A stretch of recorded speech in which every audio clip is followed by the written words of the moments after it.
Good morning. Tayo magpapatuloy ng ating discussion today, and like what we have discussed kahapon, napag-usapan na natin yung what about the indications and contraindications. Ano ibig sabihin muli ng indication? Anyone?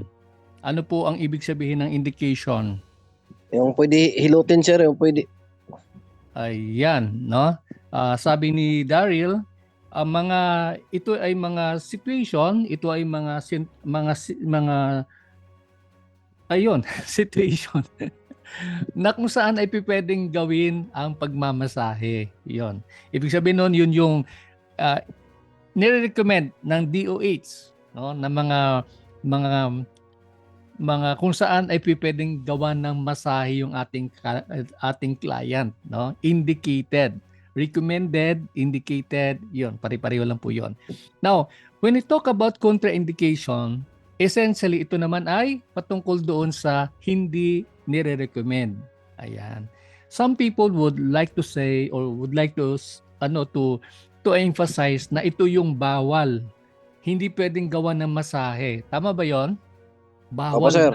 Bawal. May mga gano'n, no? Kaya lang po ako personally, maingat po ako sa paggamit kasi ng salitang bawal. Kasi minsan yung mga, sabi ng iba, yung bawal daw ay, yun nga, no, masarap daw yung bawal. Maalala ko yung kwento na merong isang mama, naglagay siya ng wall. Tapos sa wall na yon, meron siyang butas na nilagay doon sa butas. Pero wala naman taong pumapansin. Pero nung sinabi nung mama, nilagyan niya ng note doon sa may butas, sa ilalim ng butas, bawal sumilip. Ayan. Ano nangyari? Halos lahat ng dumadaan, sumisilip. Kasi bawal nga sumilip. Anyway, so yun po yun. Pag sinabi nating contraindication, it means hindi pwedeng masahiin. Hindi nire-recommend ng DOH na bigyan ng masahe, karampatang masahe, yung client. Malinaw? So contra, ito yung prefix ng indication, which means not recommended, not advisable, not suggested. Ayan. So contraindication. Now, in our study yesterday, napag-usapan din natin na dalawang uri ng contraindication. What are those? Yung dalawa na yon ay, una sa lahat, locally contraindicated. Ano? Pag sinabing locally contraindicated, it means hindi pwedeng masahiin yung parte ng katawan na affected. However, you could do the massage on other or unaffected areas. Ayun po, no? Yun yung locally contraindicated. For example, pagka may sunog po sa kanang kamay, pwede namang masahiin yung kaliwang kamay kasi hindi naman siya affected. So yun po ang ibig sabihin po ng locally contraindicated. And the other one is systematically contraindicated or absolutely contraindicated. One and the same mammal po 'yon, no? Yung systematically tsaka yung absolutely contraindicated. So pagka sinabi ng DOH na yung isang condition na ito, halimbawa, yung ang impatient natin ay kaano lang po niya, no? Kadadaan lang po niya sa myocardial infarction or heart attack. Yung gano'n, no? So definitely hindi pwedeng masahin yung client, no? Kasi ano po 'yun, acute pa yung kanyang situation, acute pa yung kanyang condition. So yun po yung mga halimbawa. Now in these illustrations, ang papakita natin ano po yung locally contraindicated. Ito po ay medyo mas malinaw na maigi kasi meron po siyang drawing, mayroon po siyang image, no? So nabanggit natin kahapon yung abdominal diastasis or diastasis recti. This is the separation of the rectus abdominae muscles during and after pregnancy. So pag sinabi nating abdominal diastasis, ito ba applicable sa mga kalalakihan? Hindi po, no? Kasi ang sabi po niya dito, this is as the separation of the rectus abdominis muscles during and after pregnancy. Ito po ay normally sa mga kababaihan po, no, sa mga ina na kapapanganak lamang. Ayan. Okay, so yun po yung isang halimbawa po ng ating pong locally contraindicated. Ang sumunod naman ay abnormal lumps, mga bukol Ayan, so saan bang bukol dito? Yung hindi normal na mga nakausling parte ng balat, no? Di pangkaraniwang bukol sa balat, yan po, hindi po pwede po yan. Or what I'm saying here is locally contraindicated po yan.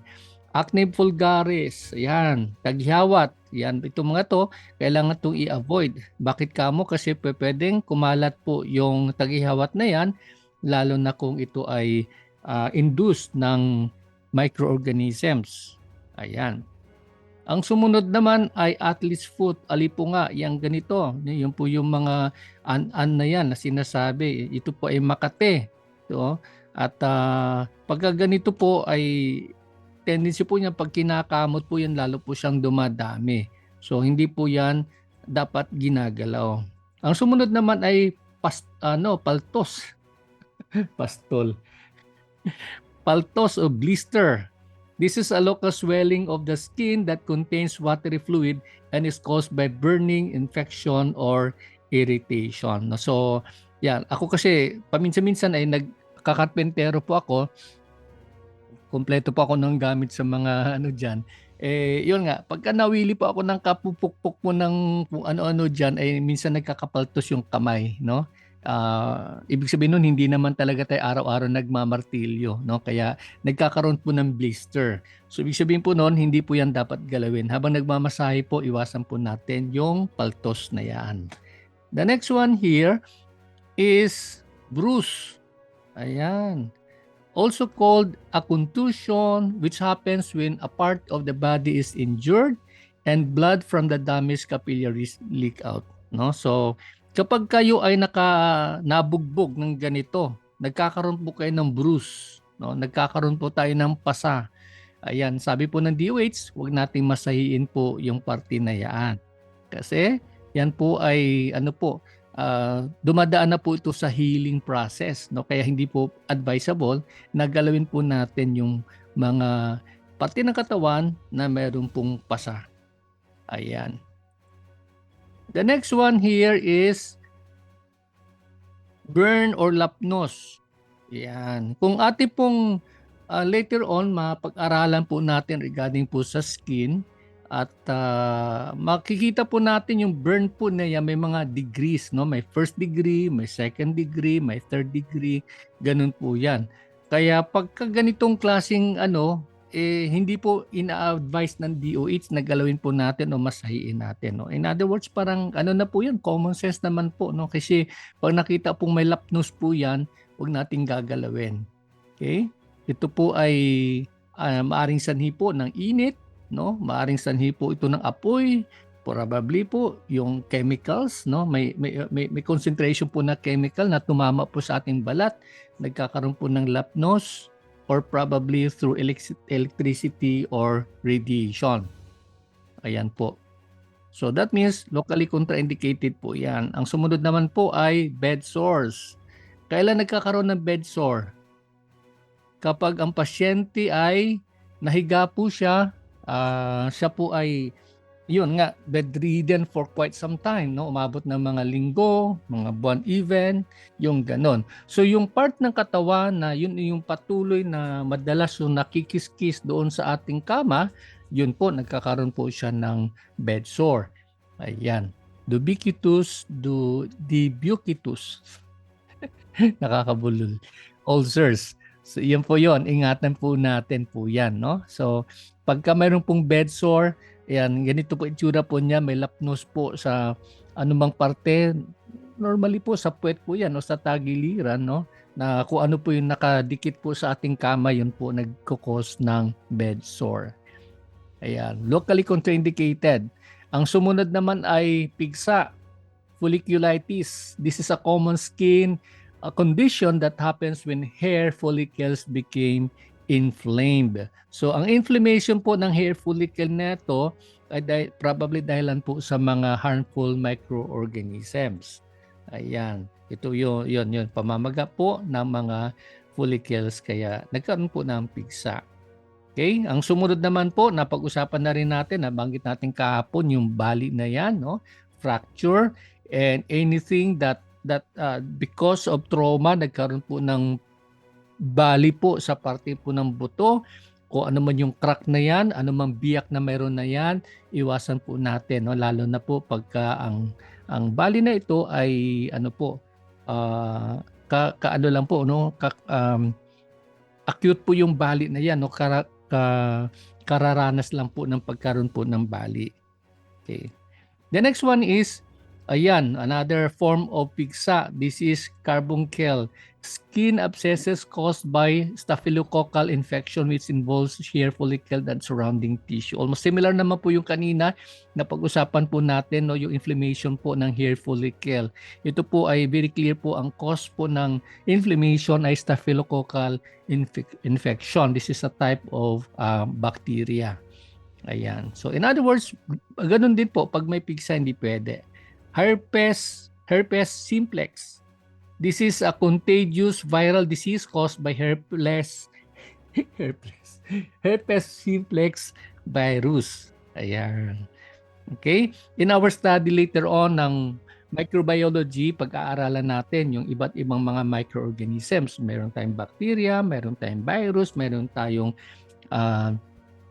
protozoa, mayroong ganun. So, yun yung mga discussion natin on later part no ng ating pong pag-aaral. But that will be tackled sa ating pong part po ng module on microbiology and pathology.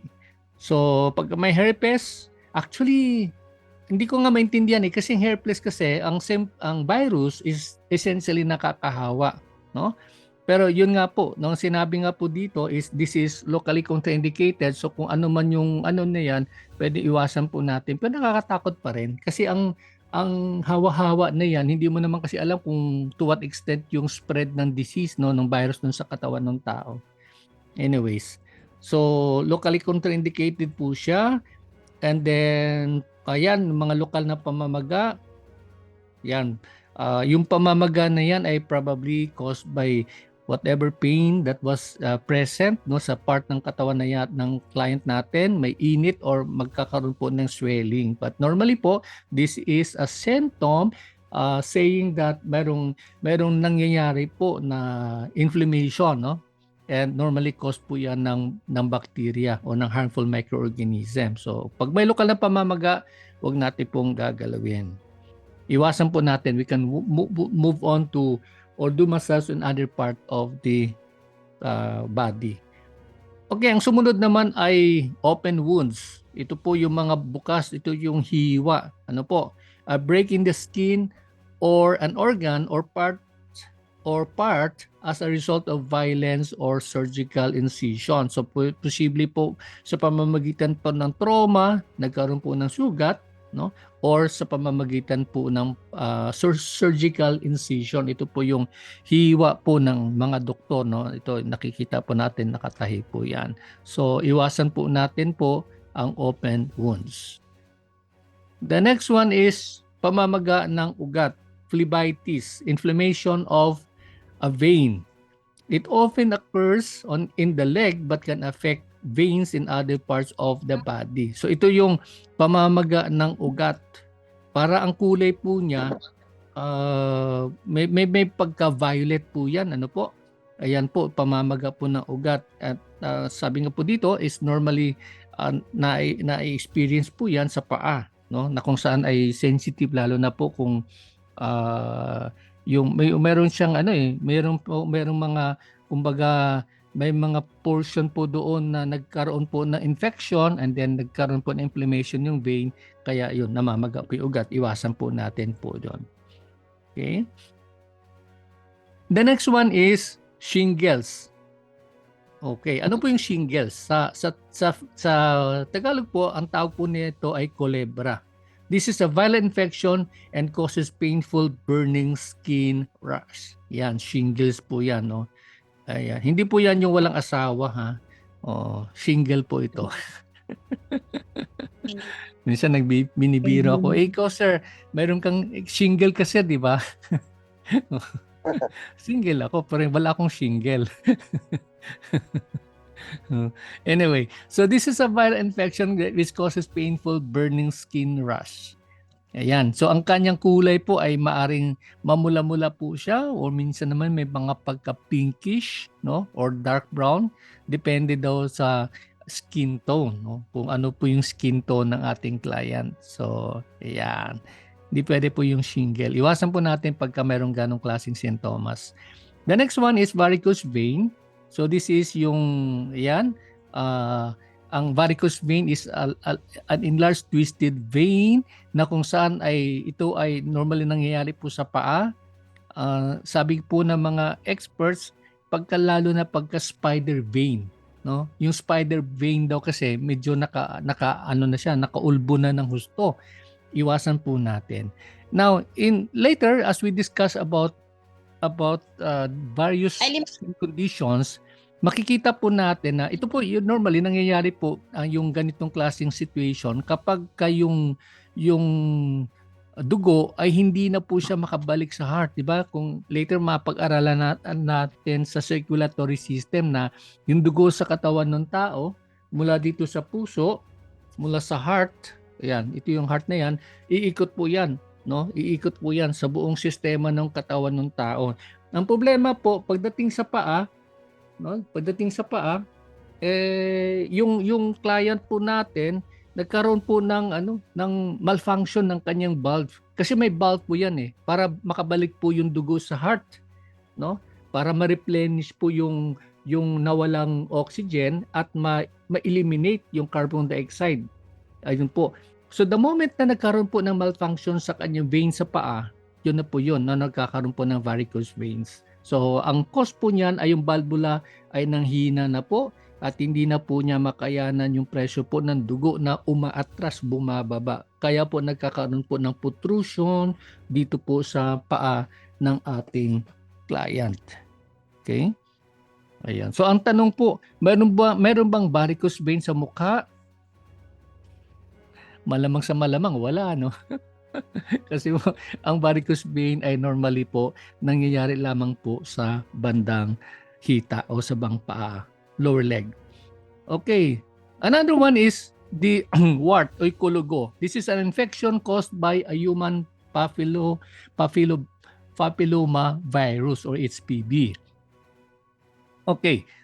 Again, this is subject to debate ika nga, no? Kasi anything that's caused by a virus is chances are infectious, nakakahawa, no? So depende yan kung paano niyo titingnan, pero kung ako titingin contagious po kasi yung wart, no? Kaya ang ibang ginagawa po na ibang mga massage practitioner ay gumagamit po sila ng gloves. I don't know if you're using that, no? Kung gumagamit kayo ng gloves, pero pagka nagga-glove kasi wala na yung human touch nawawala na yung human touch, no? Kaya ayun po, depende na po yan sa atin, but according to DOH, kapag may wart, then you avoid that area that's infected and then you can proceed doing on the other part of the body that's not infected. Kaya lang po ang isang maging problema po natin po diyan ay when you talk about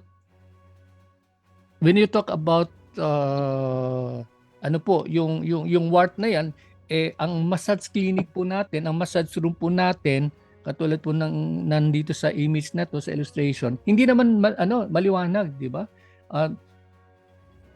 Kung hindi ako nagkakamali, mga 10 candlelights per square foot yung ilaw, so medyo may kadiliman ng kaunti.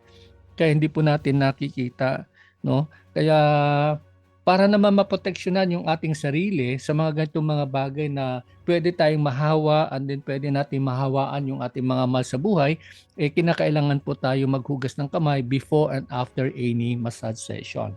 Ayun po. Yun po yung nire-recommend ng DOH. In fact, during your oral practical examination, you always have to make sure that before doing anything, before doing the massage, you have to sanitize your hands, and then even after doing the massage, again, you have to sanitize your hand.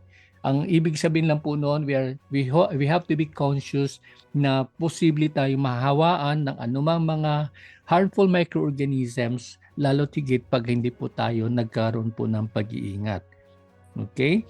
So, yan po. May pong dalawang uri ng warts, plantar warts, ito yung flat warts at yung genital warts. Pag sinabing genital, ito po ay matatagpuan sa maselang bahagi ng katawan ng tao. Okay, so that's all about the locally contraindicated. At ngayon naman po, ang pag-uusapan natin ay patungkol naman sa absolutely contraindicated. Ibig sabihin, ito yung ganap na hindi nire-recommend. No? Ito yung situation na kung saan ay malamang sa malamang mga medical conditions na kinakailangan nating iwasan kapag ang client natin ay mayroong ganitong situation or ganitong condition. Okay, so una sa lahat, cardiac arrest or sometimes called as MI or myocardial infarction. Yan. So pagka ang puso o ang client po natin inatake sa puso, sabi po ng DOH, hindi po pwedeng masahin anyone who's going through that, no, lalo na pag trauma, pag ano po 'yan, no, pag ibig sabihin acute, no, kapag pangyayari lang po nung atake sa puso, wag niyong gagalawin, wag kayong magpasigasigahan doon at sabihin niyo tabi-tabi kayong lahat diyan at akong bahala, massage therapist pa ako, LMT, ang aking pong tawag niyan, license number is 001234. Akong bahala, mamasahin ko yung client. Nako kapatid, huwag mong gagalawin yan. No? Kahit anong galing po natin, sabi po ng DOH, absolutely contraindicated ang anyone who is going through a cardiac arrest. Ayan, pag inatake po ng puso. Ang sumunod naman ay bulutong tubig. No? Bulutong tubig. This is a highly infectious disease caused by Varicella zoster virus or VZV. Ayan. Okay? So, hindi siya kasing potent ng warts, no? Pero the same thing, yung warts po nakakaawa po yan kasi virus din po yan, pero ito po mas matindi po ang chickenpox. Iwasan po natin, no? Pagka napansin po natin yung client natin ay merong ganong situation o condition, pakiusap lang po, pauwiin nyo na po yung client, ibalik nyo po yung bayad niya kasi po hindi po natin siya pwedeng mamasahiin. This is characterized by an itchy rash of spots that look like blister appearing all over the body. Ayan po yung chickenpox po na yan. Okay? And I think ganun din po, no, yung mayroon pong ngayon yung lately narinig nyo na yata yung monkeypox, yung ganon, no. So hindi lang chickenpox, no, monkeypox. So mga ganun po, anything na highly contagious, iwasan po natin. Yan po yung sinasabi po ng DOH na absolutely contraindicated. Ang sumunod naman ay contact dermatitis. Ayan. Ano po yung contact dermatitis? Ito po yung mapulang pantal at mayroon pong panunuyo ng balat. No? So, hindi masyado malinaw po dito. Pantal, panunuyo ng balat. This is a type of eczema triggered by contact with a particular substance originating outside the body. So, sa madalit sabi, yung mga client po natin na mayroong ganitong condition ay yung po medyo sensitive yung kanilang balat. No? Nagkaroon lang ng contact ng certain chemical or any substance, nagkakaroon agad siya ng reaction. No? Ito po ay nagkakaroon po ng reaction ng pamumulang mantal at panunuyo po ng balat. Kaya sabi po ng DOH, no massage please. Okay. Ang sumunod naman, which we have discussed yesterday pa rin, yung about the fever. Ayan, malaking issue po ito sa hanay po ng mga mga Filipino na mga nakiklaim na mga original o mga authentic na mga manghihilot. Sabi po nila pwede daw masahiin, pero ang argument ng DOH, any type of fever, any increase in the body temperature has something to do or is normally being caused by a virus or by a harmful microorganism.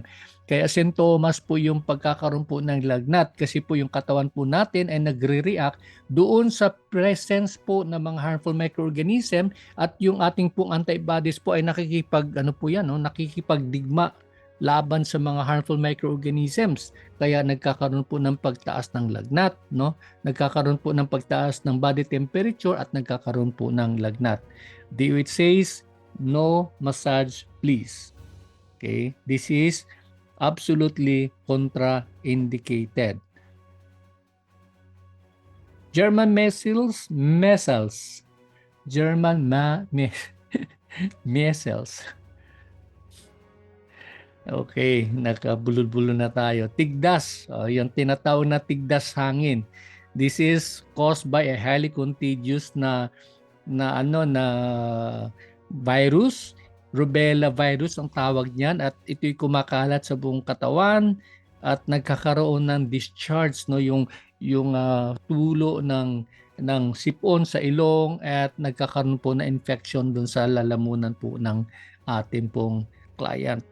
Okay? So kapag mayroon ganung sintomas yung client po natin, pakiusap po kahit na mataas po siya magbigay ng tip, wag po natin siyang bigyan ng ng masahe kahit na kaunti, kasi po tulad ng sinabi po, highly contagious. Talagang talamak na nakakahawa po yung ganitong uri ng virus, no? So do away with that.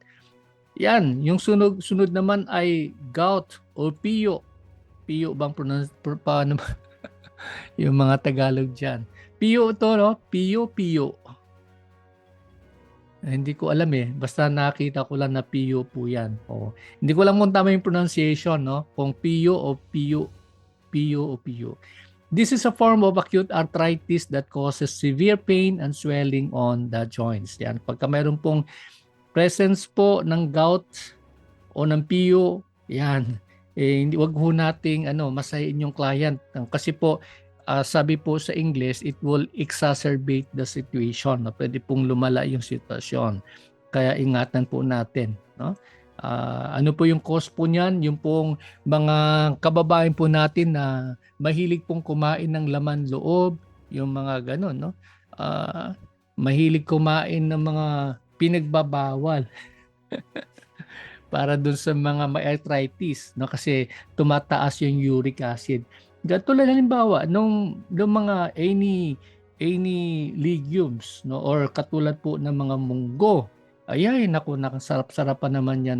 Ako kasi yung parent ko kasi, yung aking ama ay Ilocano po siya, so mahilig po sa gulay, no? Mahilig po sa gulay, kaya ako po mahilig po ako sa gulay. Either kahit na walang karne, basta meron lang gulay tsaka may isda, solved na ako doon, no? Okay na sa akin po yun. Kaya lang po, katulad mo sinabi po natin, kapag nasubrahan naman po tayo ng mga string beans, nasubrahan po tayo ng mga munggo, yung gano'n, tataas at tataas yung ating uric acid level, at yun po, magkukos po siya ng gout. Yan. Lalo tigit yung mga kababayan natin, no, na mahilig uminom ng mga beer, yan, mga gano'n, yan. Or kumain ng mga red meat, no, mga karne na mapula, at mga ibang seafoods. Okay. Ang sumunod naman na may tuturing ng DOH na absolutely contraindicated ay yung case ng hepatitis, no? Hepatitis A, basta hepatitis po. Pagka nagkaroon po ng inflammation sa atay, sa liver, ayan, no? Na ang trabaho, ang gawain po ng ating liver ay siya po yung sumasala ng mga anumang mga impurities na mayroon po sa ating katawan. Sinasala po niyan. Kaya lang po, kapag na-overwhelm naman po yung ating pong liver at nagkaroon po ng inflammation, hindi na niya makayanan, yun po. So nagkakaroon po ng problema sa atay. Yan po, ingatan po natin po yan. The moment our client has this kind of a condition, wag po nating bigyan po ng masahe. Ayan, hypertension. Ano po yung normal BP ng isang tao? The average is? 120/80, sir. Po yan. What I'm saying here is every person may kanya-kanya siyang threshold when it comes to the blood pressure. May iba naman po, 110. May iba naman po ay 140. Ang ibig sabihin lang po noon, the moment kung ano yung standard or normal po natin, at nung kinunan po tayo ng blood pressure ay nag-shoot up po siya, that means hypertensive po tayo, no? So mataas na po yung blood pressure po natin. Kaya yun po iwasan po natin. But the average, like yes, Sorry, yes, sir. go ahead. Sir, hindi sir meron din age range yung BP? Ano po? Meron pong age range po ang Yes. BP. Yes. Kaya lang po, tulad nung sinabi po natin, actually may range po siya na sinasabi, no? Kung ano yung range range po ng edad po natin, meron po siyang corresponding na BP level. Pero again, hindi po siya absolute. No? Katulad sinabi po natin, it could vary to some people. At given time, it could vary, it would depend. Ang atin lang pong babantayan kapag kung ano yung normal, kaya mahalaga alam natin. Kasi pag tinanong po tayo ng doktor, ano yung normal mo? Pag sinabi mo 120, and then the moment na kumuha siya ng ating blood pressure is ang result is 160, then hypertensive po tayo. Kasi yun po normal po natin. We are way beyond the normal. Okay? So, para safe po tayo, let's do away with the age, yung bracketing na sinasabi, no? Kasi sa DOH naman, hindi naman sila masyado particular kung anong edad mo, dapat ito yung level mo, yung ganon. Pero ang pinaka-safe is that's going to be either 140, 120 o to 140, or yan po, yung systolic is either 120 or 140 or yung ganon, nasa ganong level. Pero pagka lumagpas na siya, hypertensive na yung client po natin. Excuse me, sir. Yes. Kasama ba sa natin, sa lesson natin ng matututo tayo na mag-take ng BP? Kasi parang wala naman atang mga nurse sa massage therapy eh. Require ba tayo na Yes. matuto? Yes, kasama yan sa ating oral practical. No, pag-uusapan po natin. So, sa ngayon, theory pa lang tayo, but later on when we go into the module on massage application, yan, gagawin na po natin po yan. Pag-usapan natin kung paano kumuha ng BP, mga ganon. Okay? Sige. Tuloy tayo. Okay na yun, Colleen? Miss Colleen, okay na po yon? Yes po, sir. We'll do the hands-on later. Sa ngayon, nandito pa lang tayo sa indication, contraindications, no? Yun pa lang pinag-usapan natin. Okay. So moving forward, yan, ito yung mga risk factors, no? Bakit nagkakaroon ng hypertension yung tao? Yun nga, the moment a person gets older, tumataas, posible. Kung genetics naman, nasa kanyang lahi na po yon, na mataas po yung kanilang yung threshold nila sa hypertension is mataas, or kapag being overweight or physically inactive, and then yung diet ng tao ay mataas sa alat, or mahilig uminom ng alcohol. Yan, yung pagka umiinom sila, yung gano'n, no, hindi pa ako lasing, gumaganon. Yan, pagka gano'n na po yung kainuman natin, yung gano'n, hindi na yan, no. Ibig sabihin nun, talagang talamak na yung kanyang malamang sa malamang hypertensive na po yung ating pasyente. Okay, ang sumunod naman, iwasan po natin ay yung infectious diseases, anything that is highly contagious, any disorder na kung saan ay nagkukos ng, tulad yung sinasabi natin, ng iba't ibang karamdaman, sanhi po ito ng infectious diseases, yan po, iwasan po natin, wag po nating masahin po yung client. Now, sa practical exam, this could be probably raised as an issue. Ano po, pag sinabi nung ating assessor, si client A ay ka-diagnose lang sa kanya na mayroon siyang infectious disease. Pero wala namang hindi naman masyadong halata. Meron bang ganon? Meron kang infectious disease na hindi halata. Pero may mga ganon, di ba? Hindi natin physically hindi mo siya napapansin. Pero deep inside, yun nandun yung sa kanyang loob yung kanyang infection na yan. Kaya sabi po ng DOH, in theory, hindi pwedeng masahiin. Okay? Maliwanag po yon. So the moment ang isang client ay meron pong ganung infectious disease, in theory, hindi pwedeng masahiin. Ayan. Okay. Salamat. Okay, tuloy po tayo. Yan, trangkaso. Nako. Alam naman natin yung pagkakaiba ng trangkaso doon sa karaniwang sinat. Kung karaniwang sinat lang, may mataas yung pressure niya pero wala siyang mga ang tawag noon, yung panghihina, yung mga ang tawag niyan, mga excretion sa kanyang ilong, mga gano'n, no? So, ibig sabihin flu yun, or yung yung sakit sa kasukasuan, yung sinasabi, yan po, highly infectious po yun, no? It's caused by an influenza virus, kaya wag po nating masahiin, no? Pero makita mo naman natin alam nyo, bilang massage therapist, ang isang skill na dapat nating ma-acquire is yung marunong tayo mag-profile ng taong ating kausap. Pag sinabi natin profile, isang tingin mo lang sa kanya, no? Yung parang scanning yan Ini-scan mo siya pag ganun, alam mo na agad, sandali, mukhang may problema tong mama na to. Yung ganon, no?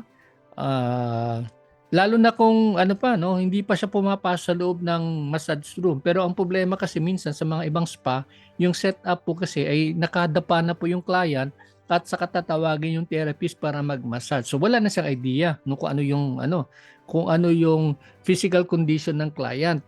Kaya dito po mahalaga po yung role ng receptionist. Ang receptionist dapat siya yung titingin, siya yung magmamasid. Kapag medyo nanghihina yung client at medyo hindi makapagsalita na maayos, chances are baka naman meron siyang trangkaso, ayun, dapat ipoprove niya yon. Pag sinabing ipoprove, magtatanong-tanong siya, no? At kung pwede, kung mayroon po kayong part ng inyong clinic na pwede magkumuha ng vital signs, then pakunan niyo po ng vital signs. Kasi doon po yung lalabas kung ano yung kanyang physical condition. Kasi tandaan noon, lagi natin hindi lahat ng tao porke may pera po yan pwedeng masahiin, no? Kung hindi po tayo marunong mag-ingat, tayo po ay mapahamak, no? Tayo magkaroon po ng mga samot-saring infeksyon na may pasa natin sa ating mga mahal sa buhay. Ayan. Okay. So I think everyone is familiar with this, no? Yung kuto. Ayan. Or yung lisa. Kadiri, Ang laki pa naman. So these are tiny insects that feed on blood from the human scalp. Yan, human scalp. Yan. So absolutely contraindicated po yan. Ang problema lang po sa loob ng massage room, hindi mo na makikita po yung mga lisan na yan. Alangan naman, ma'am, sandali po ma'am pasilip lang po ng ulo. Hindi naman pwede yung gano'n, no? Patingin-tingin lang po, baka may kuto po kayo dyan, yung gano'n. Di ba, unethical naman yon. Tsaka offending sa part ng ating client. So, iwasan po natin po ng gano'n. Ito sabi lang po ng DOH, absolutely contraindicated.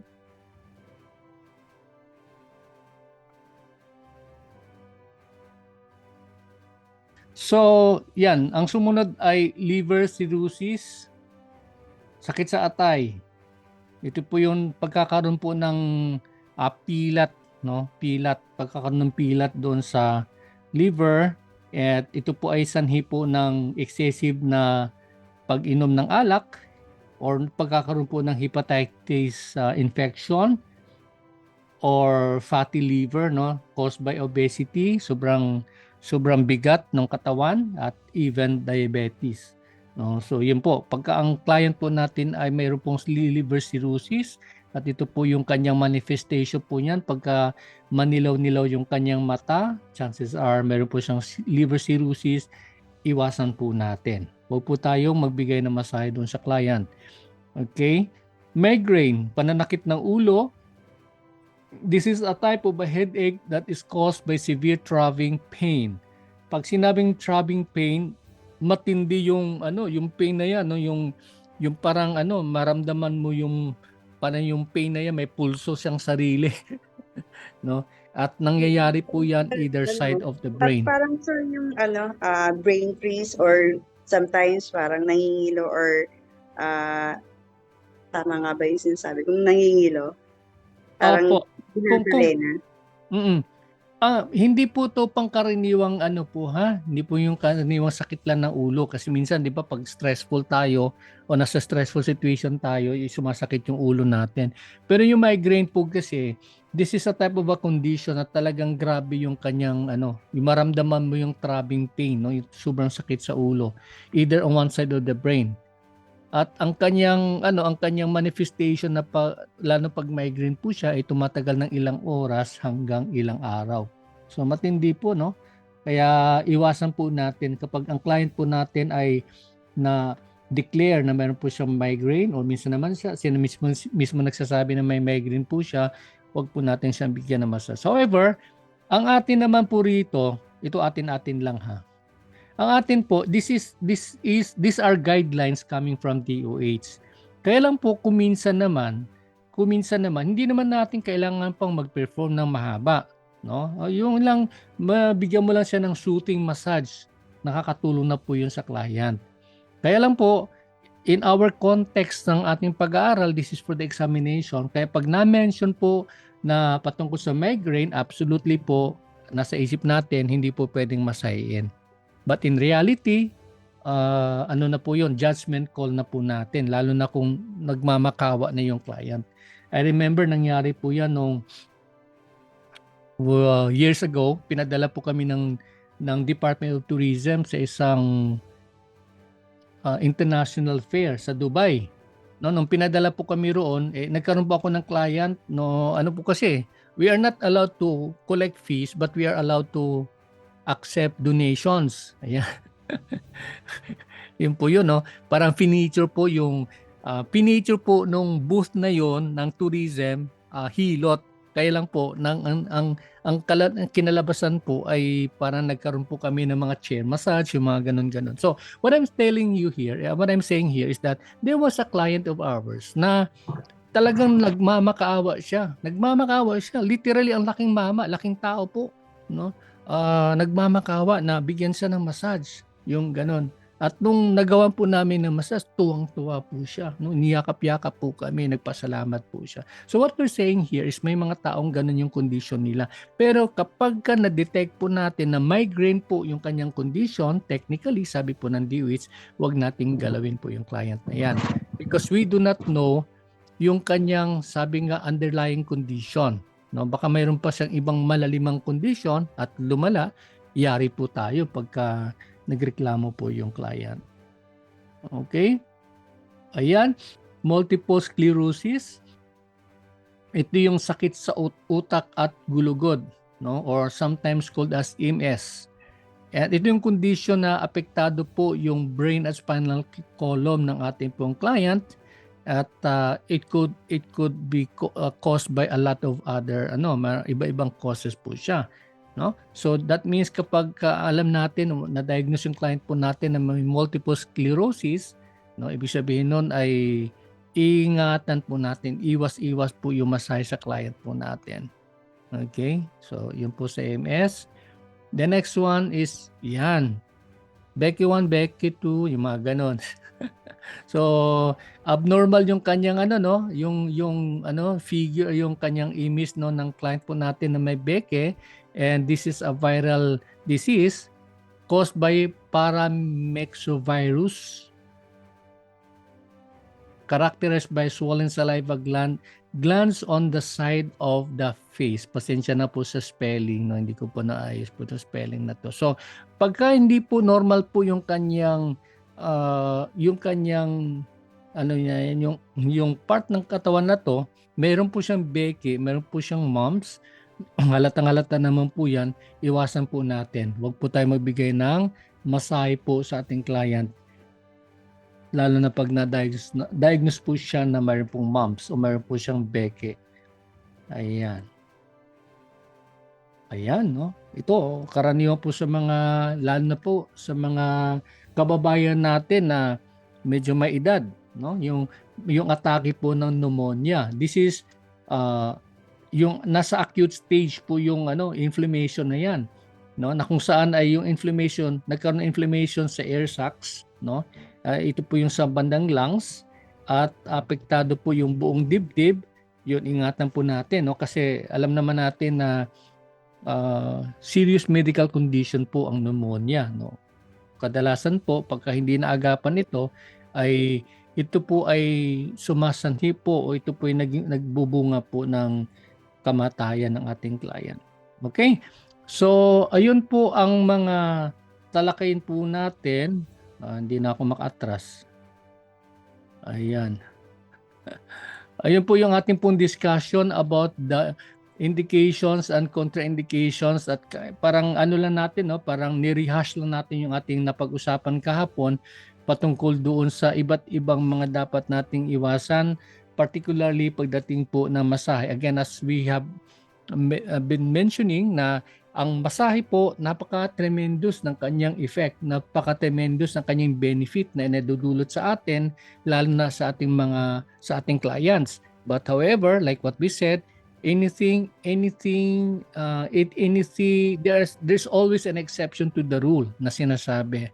No, so there are cases na hindi pwedeng masahin yung client, kaya ang atin pong gagawin lamang ay maging maingat po tayo. At tulad nung napag-usapan na rin natin kamakailan na kung minsan, no, kapag if you are in doubt, kapag nadududa ka doon sa situation o condition ng client mo, mas mainam na anong gagawin po natin?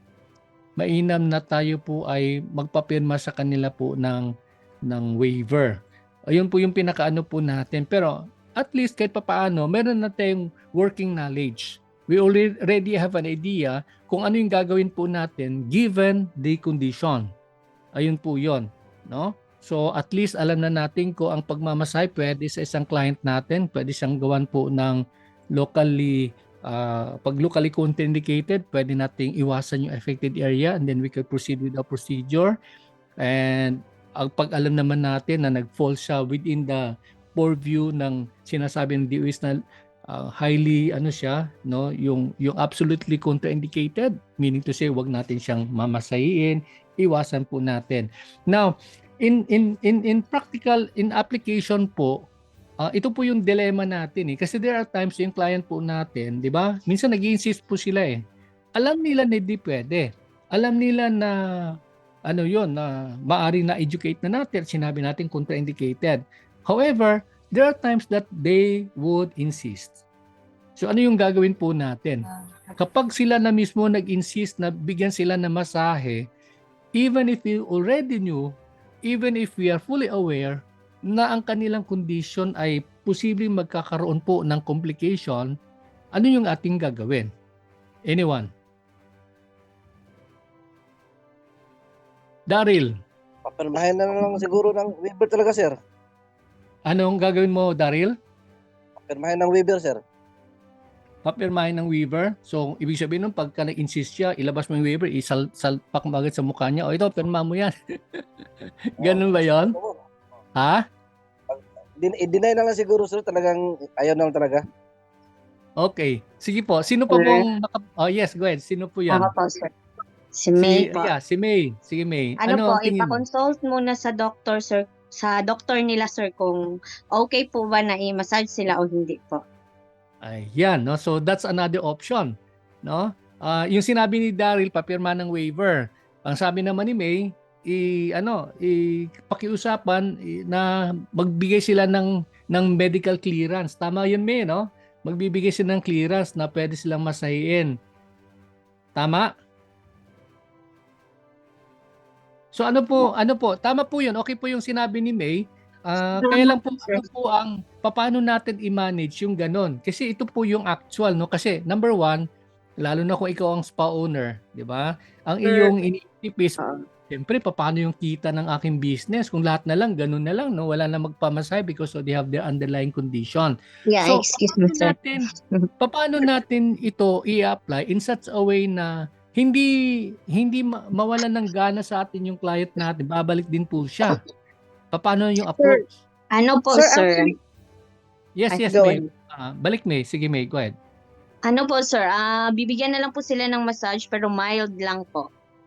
Bigyan ng massage pero mild. Pero alam mo na delikado yon. Ano yon? Ang tawag doon, buwis buhay. Oo. Di ba? Sir, bali, kailangan kasi maipaliwanag na maayos sa kliyente natin yun na may mga dapat at hindi dapat na minamasahe. Kaya dapat yun, maipaliwanag sa kanila, maintindihan nila.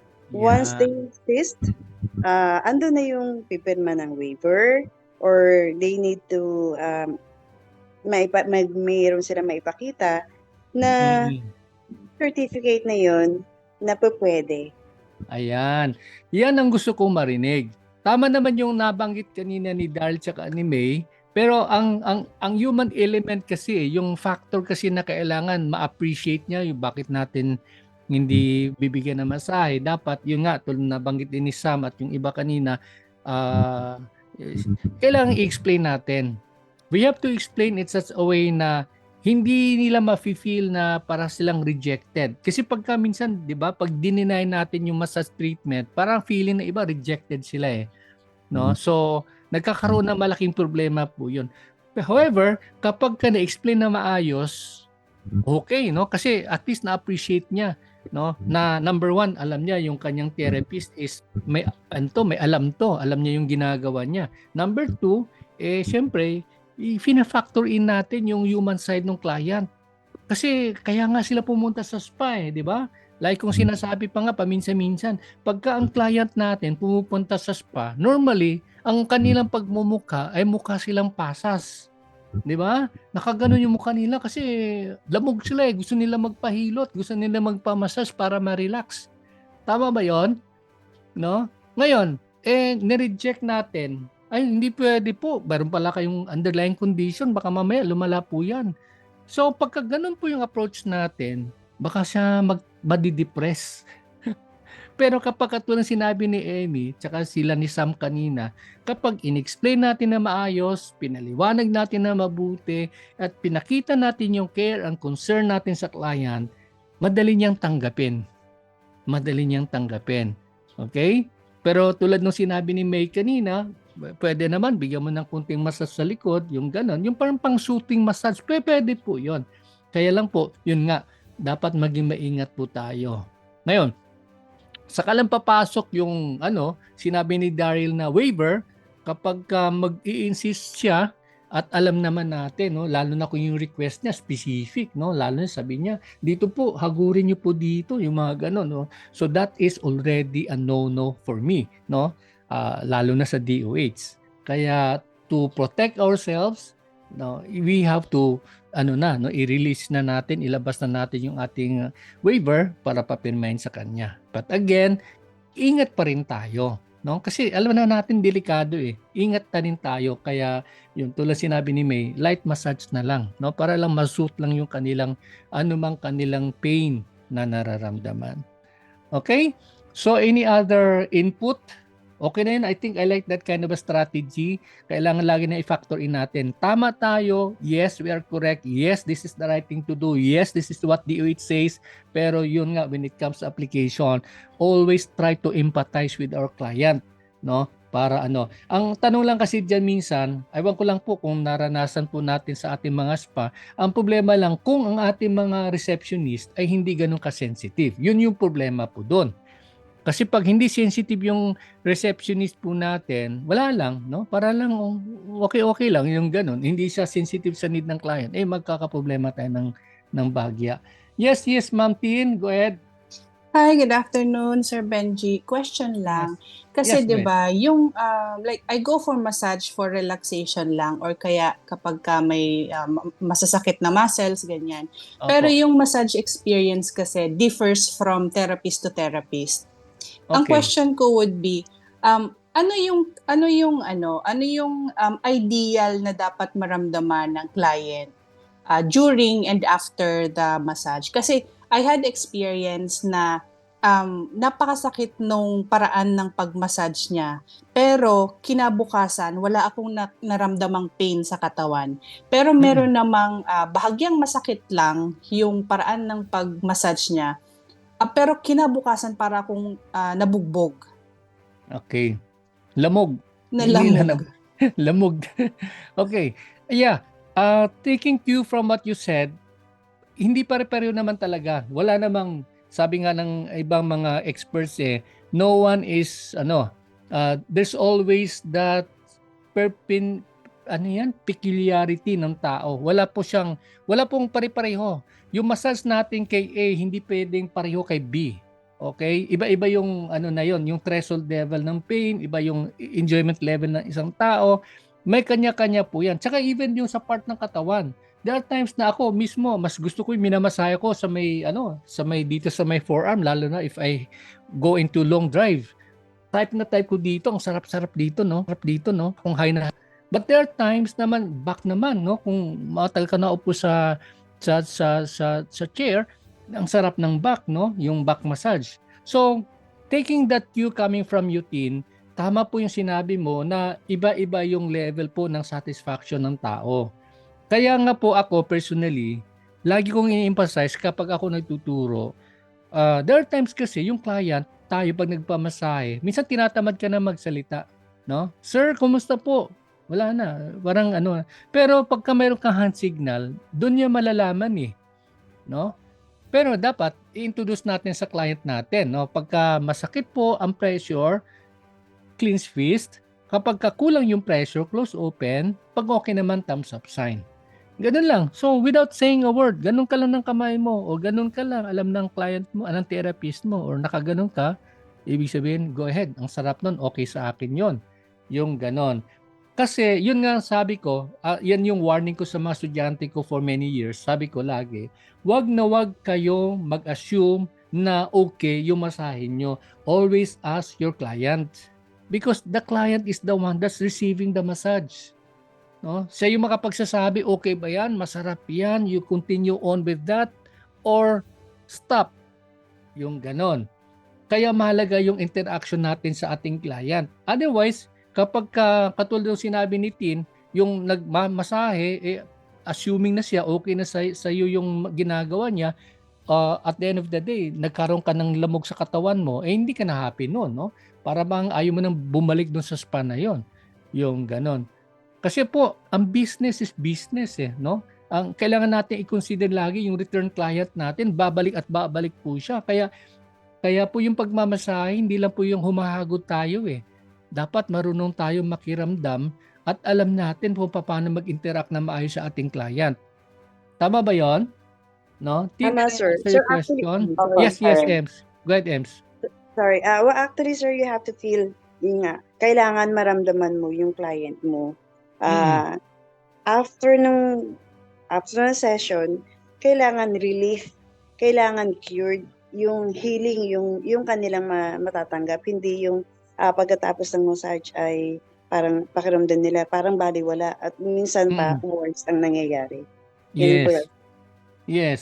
Kaya nga, ako, ang ano ko dyan din, ang take ko is, mahalaga din na hindi lang tayo hagod ng hagod. Tayo din minsan, magpamassage din tayo. Nakuha niyo po yon? Kasi yung iba, ayaw magpamasahe. Ay, kasi nakikiliti ako. So how would you know what difference does it make kapag yung hagod ganito, kapag yung hagod ay ganyan, kapag yung speed ay ganito, kapag ang approach ay ganyan. Di ba? Pero kung ikaw mismo, ikaw yourself is also once in a while a client, ma-assess mo kung ano yung ginagawa ba ng therapist is okay ba o hindi okay. Okay? So, ganun po yun. Kaya sa akin personally, yung masahe, ano yan, continuous learning process. Hindi yan nagtatapos na may license ka na, okay na ako, made na ako. No. Kasi there is no such thing as the same client. Every person is unique. Every individual has different preferences. Yung ganun. So, mahalaga po yung interaction natin lagi. Kaya, yun nga, no, mahalaga pong makiramdam na maigi. Yes, Tin, go ahead. Sir, Tin? pero it is normal pa rin na makaramdam ka ng sakit during massage kasi usually ang sinasabi ng therapist is that kasi dito ma'am may lamig. But I have this experience kasi sa isang therapist na masakit talaga siya mag-massage pero pagkatapos nun I feel the relief. Apo. So I mean, she is not doing something wrong. But I'm not sure if she is also doing something right. Kasi baka naman nasasaktan lang ako for a nonsense reason. Okay. Depende yan na Miss Tin. I don't know if the others will agree with me. Kasi po, dapat malinaw kung yung masahin niya is wellness or therapeutic. Dapat ganun eh. Malinaw sa atin po yun. Kasi po, pagka ang approach niya is therapeutic, asahan mo masakit yun. No? Kasi pagka ang therapeutic na mga manghihilot, kasi sa deep kanila, tissue talaga siya. yes. Tsaka madiin yon. Yeah. Madiin yon. Kaya nga may relief eh. May relief. Tsaka alam nila yung ginagawa nila. Mm-hmm. Okay? I remember. Actually, sir, ano siya, more of hilot talaga siya from the province.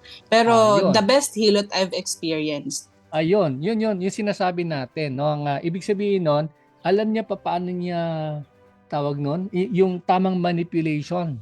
Kasi yung nga, like as I was saying kanina, when in 2001 when I was in Japan, yun nga, no, nag-aral ako doon. And then I had this teacher of mine na yun yung approach niya. Kaya nga sabi nga sa akin, don't ever complain because the moment you show pain or whatever it is, the more they will do the no, yung deep pressure na yan. Yes. Oo. Okay? Kasi ang kanilang concept is no pain, no gain. Okay. Kaya nga minsan gusto ko nang dayain eh. Pagka kahit na masakit na, tinitiis ko na lang eh. Kasi pag all the more na ano ako, humihiyaw ako, hiyaw talaga. All the more nagre-react ako, all the more na dinidiinan niya. Okay. Oo, But hindi siguro siya titigil. yung caution lang dito, sir, is that pain is normal kapag therapeutic massage, but we have to learn how to do the proper therapeutic massage bago tayo mag-incur ng pain during the Yes. massage. Okay, Yes. got it. Yes. Kaya you make your objective known agad, no? Sabi mo sa therapist mo, gusto ko magpa-relax, yung ganun. Pag sinabing pa-relax, yung sabihin, nungganan mo siya. You do it properly. Pero pagka, alam mo, mayroon kasi akong pain sa back, ang tagal na ito. Gusto ko maalis. Yun. Ibig sabihin, therapeutic yung hinihiling mo. So be ready for that na medyo painful. Kapag alam niya yung ginagawa niya, talagang painful yon. Pero at the end of the day, nagkakaroon po ng healing. No? Yun po yung aral ha. Yun po yung aral po. Kasi minsan naman iba, hagod lang ng hagod eh. No? Parang trip lang nilang mang-asar eh. No? Yung ganon. Depende yon. Kaya ako, I will always boil down doon sa assumption na kapag nagmasahe po tayo, yung pagiging massage therapist, this is a gift from God. Hindi lahat ng hindi porke marunong magmasahe, di ba? Pwede na bira-bira ng Yes, ganon. Hindi totoo. eh. Kailangan, alam mo na God has called you to do such kind of a vocation. Kasi hindi naman, di ba? Hindi naman porke marunong ka na manghagod, ayun na yon. Gift din yan eh. No? Blessing yan from God. Healing yan na ginagamit ka ng Diyos na channel ka ng healing. Oo. Yes, sir, I agree for that. Oo. Opo. Kaya kaya nga ako, kung ako, ang ano dyan is, maganda yung before you touch your client, pray ka muna. Lord, tulungan mo ako. Hindi ko alam kung anong client, ano yung condition ng client ko na to eh. Hindi ko alam kung ano yung kailangan niya eh. 'Di ba? You guide me. Pagka ganun po, alam nyo, magugulat na lang po kayo eh. Yes, Tuwang-tuwa yes. yung client, I no? agree po. Kasi pinag-pray mo 'yon eh. No, hindi lang yung hagod ka lang ng hagod, no? Tapos mamaya pati ikaw pagod ka na rin, hindi mo maintindihan kung bakit yung ganon. Okay? So, yun po, basta balance lang po natin lagi, no? Pag masahin natin kapag ang gusto ng client ay ma-relax, then you do the relaxing way of doing the massage. But kung gusto naman ng client ng healing, then birahin mo siya doon sa area na mayroon siyang tinatawag na chief complaint. Doon ka bumira, no? Until such time na magkaroon po ng healing.